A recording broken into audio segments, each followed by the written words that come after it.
2007 Volvo S60. Customer state, it's a crank no start. Sometimes it's a hard start. And then other times it will crank right up like nothing's wrong. Gotta do it for my day ones. So let's get out the old scan tool here.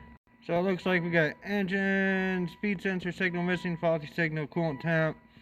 Let's take a peek. Crank sensor is going to be down in this general vicinity, so coolant temp sensor is right here. Let's see if we can get her to start. Oh yeah, start die. And now she's staying running. And you hear those turbo fans kicking on right away.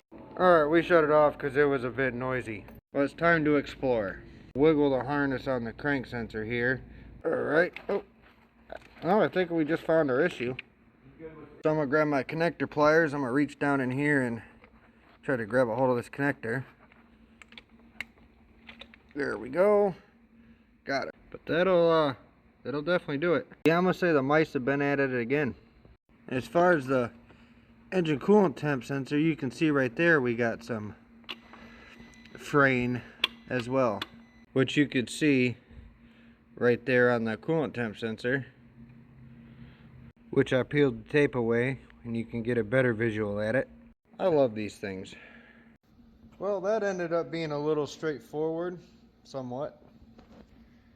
Need to get a new connector for the crank sensor. I also want to test the crank sensor after repairing the pigtail for it. And same thing goes for the coolant temp sensor. Y'all have a good one. I'm on the way